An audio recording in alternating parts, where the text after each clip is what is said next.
देवकी नंदन जी गुजर, काका साहब नरेश ठकराल जी और बड़ी संख्या में पधारे हुए हमारे युवा साथियों, भाइयों और बहनों, युवा बोर्ड के तमाम सदस्यगण, मुझे आज बहुत खुशी हो रही है हल्दीघाटी युवा महोत्सव के अवसर पर युवा का जो सैलाब यहाँ पर मैं देख रहा हूँ, जो उत्साह है, उमंग है, और मैं देखा है कि राजस्थान के युवाओं में प्रतिभाओं की कमी नहीं है। अभी मैंने 2 अनुभव किए। आप की तरह एक सीकर में आयोजन हुआ स्टूडेंट का, गर्ल्स स्टूडेंट का, और एक मैंने परसों उदयपुर के अंदर आदिवासी गर्ल्स 200 सिर्फ, जो डूंगरपुर, बांसवाड़ा, अन्य जगहों से हॉस्टल में आके रह रही है, कोचिंग हो रही है उनकी। जो सरकारी योजना है, अनुपति योजना, जितना हमने 10,000 से बढ़ा के 30,000 बच्चों को जो फीस अफोर्ड नहीं कर सकते उनको कोचिंग कराने का हमने निर्णय किया। उसके अंदर दोषियों को वहाँ पे आई हुई थी। 12-13 बच्चों से मैंने इंटरेक्शन किया 1 by 1, और जो क्वेश्चन उन्होंने मुझसे पूछे उससे और मेरा विश्वास पक्का हो गया।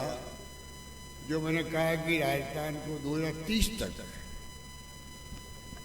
देश में नंबर 1 राज्य बनाना है, उन छात्रों को देख करके, आज आपके माहौल को देख करके, और अभी सीताराम लामा कह रहे थे 400 बच्चों को भेज चुके हैं भ्रमण के लिए देश के अंदर, और मैंने बजट में 10,000 बच्चों को राष्ट्रीय भ्रमण कराने का घोषणा कर रखी है।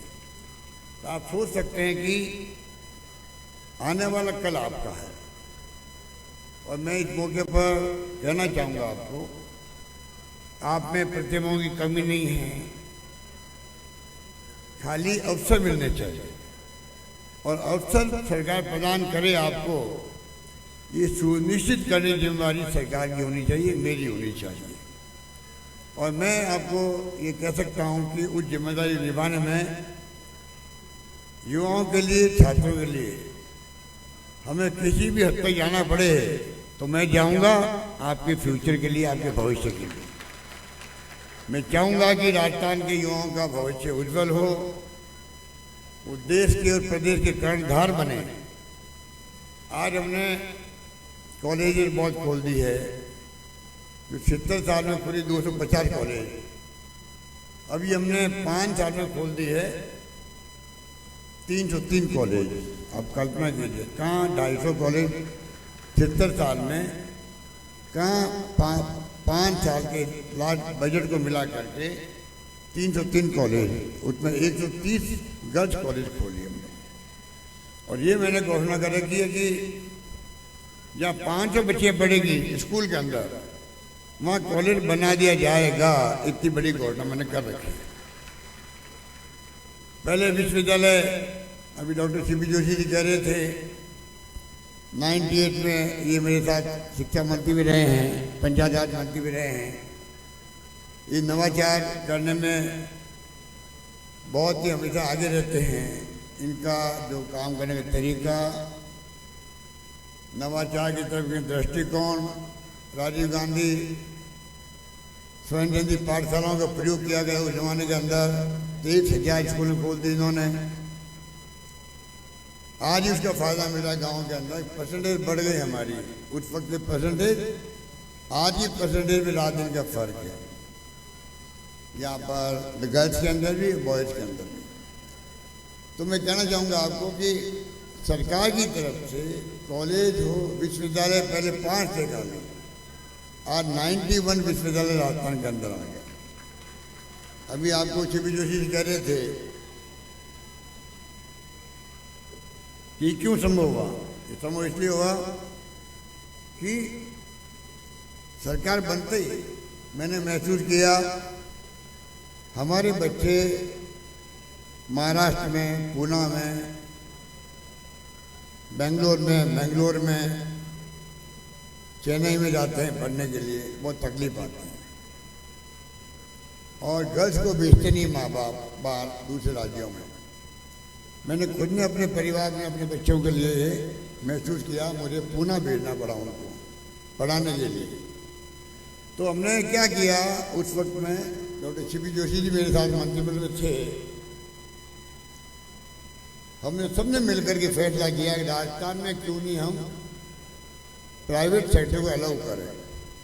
आप देखिए, एक सोच के कारण से, एक फैसले के कारण से आज यहाँ पर जाल मिल गया। Medical college, engineering college, nursing college और तो और अब तो सरकार की तरफ से भी हर जिले में एक एक मेडिकल कॉलेज खुल रही है। इससे कल्पना नहीं करते थे, 1 या 2 मेडिकल कॉलेज होते थे राजस्थान में, और आज हर जिले में मेडिकल कॉलेज खुल रही है, हर जिले में ITI खुल रही है, हर जिले में आज नर्सिंग कॉलेज खुल रही है।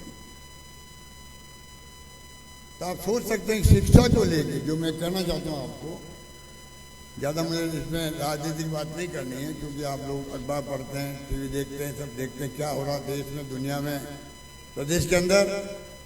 उसके लिए मैं कहना चाहूँगा आपको जानकारी अवश्य होनी चाहिए। Knowledge is power. मैं युवा पीढ़ी को आह्वान करना चाहूँगा, नॉलेज इज पावर।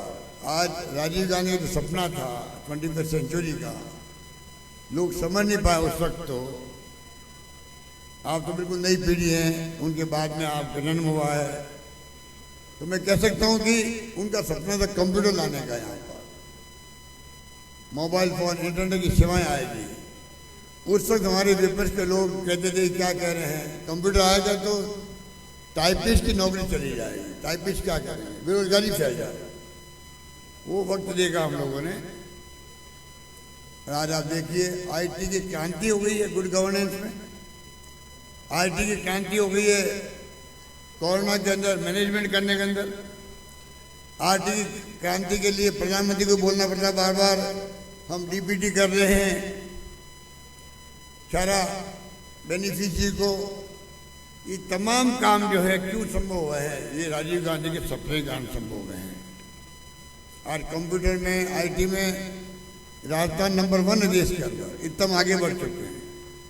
और उसका कारण भी है, मैं जब दूसरी बार मुख्यमंत्री बना तब मैंने 3% बजट हर विभाग का वो IT के लिए रखा। हर डिपार्टमेंट ने कोशिश करी, आगे बढ़ा। वो जैसे मोबाइल फोन है, कई लोग तो फटाफट चला लेते उसको, कई लोगों को झुंझलाहट होती है चलाने के अंदर। उस वाली बात है, जब एक माहौल बनवा दिया राजस्थान के अंदर। आज वहाँ पिछली गवर्नमेंट ने बनाया, भामाशाह केंद्र बना, डाटा सेंटर बना, बेरोजगार पूरे देश के अंदर सबसे मजबूत डाटा सेंटर, और भामाशाह केंद्र राजस्थान जयपुर के अंदर है। अब हम राजीव गांधी नाम से संस्थाएं खड़ी कर रहे हैं, रिसर्च की भी, एडवांस लर्निंग की भी, IT को लेके जगह जगह संस्थाएं खड़ी हो रही है। हम बहुत आगे बढ़ना चाहते हैं IT को लेकर। अभी मैंने 500 बच्चों को विदेश भेजने का हमने निर्णय किया। पहले 200 बच्चे थे, अब 500 बच्चे। अब आप कल्पना कीजिए क्यों किया मैंने, क्यों किया, ये समझने की कोशिश कीजिए। कई लोग कहते रहा पैसे वाले बच्चे चले गए, तो मैं उनको पूछना चाहता हूँ, स्कूल में, कॉलेज में जब छात्रवृत्ति मिलती है, मेरी छात्रवृत्ति, उसमें चाहे वो अमीर का बच्चा हो या कोई पैसे वाला बच्चा हो, कम पैसे वाला बच्चा हो, वो छात्रवृत्ति है उसके कॉन्फिडेंस बढ़ाने के लिए बच्चे की, कि मेरे माँ बाप अफोर्ड कर सकते हैं, मैं पैसे वाले का बेटा हूँ, पर मैंने मेरी खुद की मेहनत से, मेरे टैलेंट से मुझे छात्रवृत्ति मिलती है। उसको गौरव होता है, घमंड होता है, ईमान होता है। वही आपको यहाँ सोचना चाहिए। ये स्कॉलरशिप एक प्रकार की। और मैं उदाहरण देता हूँ डॉक्टर अम्बेडकर का। आज़ादी के पहले बड़ौदा के महाराजा जो थे, उन्होंने डॉक्टर भीमराव अम्बेडकर को, जो छात्र थे, उन्होंने भेजा उनको पढ़ाई करने के लिए लंदन। आप बताइए, अगर वो नहीं चाहता एक बालक, दलित वर्ग का बालक, तो क्या वो आज जो इतिहास में नाम दर्ज हो गया है,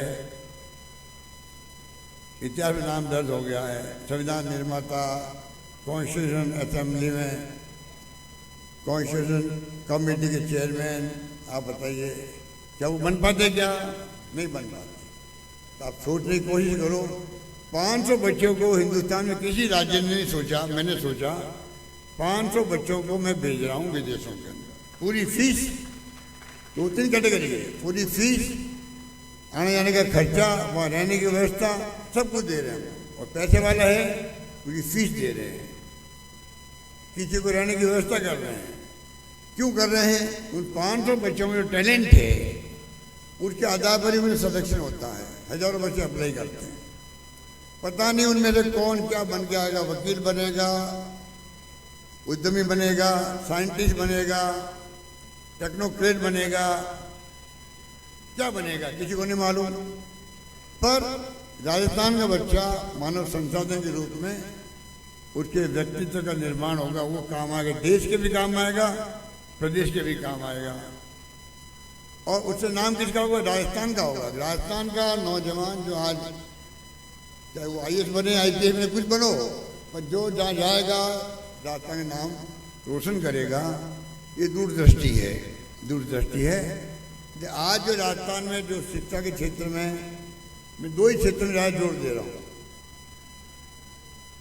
क्योंकि पानी की स्कीम हमारी चल रही है, ये जब घर घर नल की योजना चल रही है, बिजली उत्पादन में हम बहुत आगे बढ़ रहे हैं, कोयले की कमी में कुछ तकलीफ आती है, पर सोलर का काम अच्छा चल रहा है, तो पानी भी मिल जाएगा, बिजली मिल जाएगी, सिंचाई भी हो जाएगी, पेंशन हम दे रहे 1 करोड़ लोगों को। पर अगर शिक्षा पर और स्वास्थ्य पर 2 अगर ऐसे मुद्दे हैं, उस पर अगर हर राज्य सरकार ध्यान दे और केंद्र सरकार ध्यान देगा, आप शिक्षा में सबको अव्वल कर दो, पूरी सुविधा दो, हमने दे रखी है, अनुप्रति योजना भी है, वाउचर है, अगर दूर है स्कूल तो आपको वाउचर मिलेगा जाने के लिए, बस के अंदर फ्री जाने के लिए। एग्जाम होते हैं तो हमने नौकरी के लिए सारे बसें फ्री कर देते हैं, प्राइवेट बसें हो गए, किराया सरकार देती है राजस्थान के अंदर।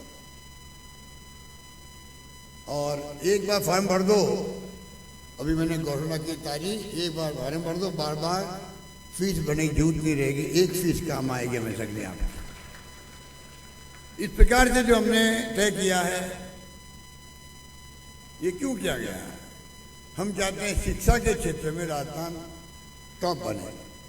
आज इंग्लिश स्कूल हमारे पीसी ने दोतासा जो है, पहले शिक्षा मंत्री थे, उस जमाने में हमने शुरू किया। आप कल्पना कीजिए 3 लाख बच्चे पढ़ रहे हैं इंग्लिश स्कूल में, लॉटरी खोलनी पड़ रही है, कल परसों लॉटरी शुरू हुई है खोलनी। मुझे खुशी की बात की है कि गांव के लोगों ने भी इसको एक्सेप्ट किया है, वरना गांव में कहते काहे की इंग्लिश पढ़ा रहे हो इसको, हमारी हिंदी ठीक है। मैं खुद भी इंग्लिश के खिलाफ था बचपन के अंदर, ये बात मैं हर जगह कहता हूँ, क्योंकि उसमें दक्षिण के राज्य में हिंदी के खिलाफ थे वो, हम अंग्रेजी के खिलाफ थे नॉर्थ वाले, क्या काम आएगी अंग्रेजी हमारे।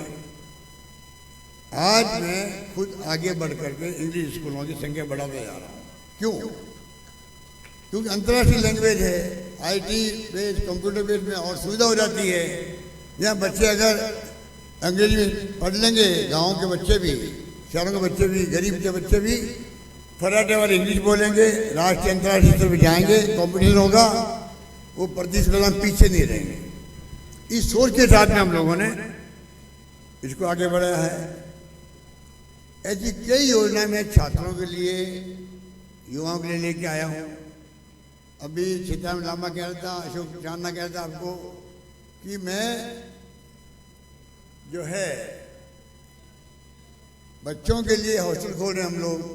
500 बच्चे दिल्ली में जाते हैं IPS बनने के लिए, IAS बनने के लिए, रहने की बहुत तकलीफ होती है, तो पंडित जवाहरलाल नेहरू के नाम से युवा हॉस्टल बन रहा, 500 बच्चे हमारे रह पाएंगे दिल्ली के अंदर भी। ये तमाम फैसले क्यों कर रहे हैं? जिससे कि राजस्थान युवा पीढ़ी का भविष्य उज्जवल हो। वो मैं फिर कहूँगा देश के, प्रदेश के, समाज के काम आ सके, नया समाज बना सके, जिसमें कोई कुरीति नहीं हो। आज तो आप देखते हो धर्म के नाम पर, जाति के नाम पर भी राजनीति होती है। और युवा पीढ़ी भी उससे अलग नहीं है। तो कोई वक्त आएगा, सत्य के साथ में माहौल बनेगा, तो मैं समझता हूँ कि सब मिलकर के हम राजस्थान चौमुखी विकास के अंदर कोई कमी नहीं रखेंगे। इस प्रकार की सोच के साथ में आप सोच सकते हो कि राजस्थान में आज वो सब बन चुके संस्थाएं प्रीमियर संस्था कहलाती हैं, जो पंडित नेहरू ने शुरू की थी। IIT, IIM पहले सुनते थे 5-6 IIT है देश के अंदर, खड़गपुर में, कानपुर में, इस प्रकार सुनते थे। आज बताइए आप, राजस्थान में IIT बन गई, उदयपुर में IIM बन गया, कोटा में IIT बन गई, जोधपुर में एम्स बन गया, लॉ यूनिवर्सिटी, आयुर्वेद यूनिवर्सिटी, कृषि विश्वविद्यालय 3-4 बन गए, लड़ी लग गई है कृषि कॉलेजेस की, कुछ 30-35 मैंने बना दिया अभी 5 साल में। कोई आंकड़े तो मैं बताऊं, टाइम नहीं है, क्या बताऊं आपको, पढ़ते होंगे आप लोग कि इस प्रकार से आप अगर फेसबुक या ट्विटर देखते होंगे मेरा, मैं कई बार हर चीज़ को लिखता हूँ। कोरोना के अंदर पोस्ट कोविड जो प्रॉब्लम हो रही है लोगों को, कई नौजवान हार्ट अटैक से मर रहे हैं। आम लोगों को पता नहीं वो नौजवान हार्ट अटैक से मरा क्यों, उसको कोविड हो चुका था। पोस्ट कोविड प्रॉब्लम पूरे देश और दुनिया के अंदर जो है, वो आपको हार्ट की, आँखों की, किडनी की, कोई भी आपका अंग है, लकवे की कोई भी अंग है, वो उसको डिस्टर्ब कर रही है। मेरे को भी स्टंट लग गया, मेरे को भी प्रॉब्लम थी नहीं, जो मैं कोविड, हमने 500 वीडियो कॉन्फ्रेंस की थी मैनेजमेंट के रूप में, शानदार मैनेजमेंट के राजस्थान के अंदर। ऑक्सीजन ने किसी को मरने नहीं दिया राजस्थान के अंदर, पर मैं कुछ जल गया 2-3 बार, तीसरी बार मुझे अभी हो गया 1 महीना पहले। तो कहने का मतलब ये कि, और हमने 25 लाख का बीमा कर दिया है। अब आप कल्पना करो, कोरोना के अंदर भी हमने 40,000 तक इंजेक्शन फ्री दिए। अब तो राइट टू हेल्थ एक्ट बन गया राजस्थान के अंदर, देश में कहीं नहीं है। आप मैं तो समझ सकते हो, डॉक्टर मनमोहन जी याद करो।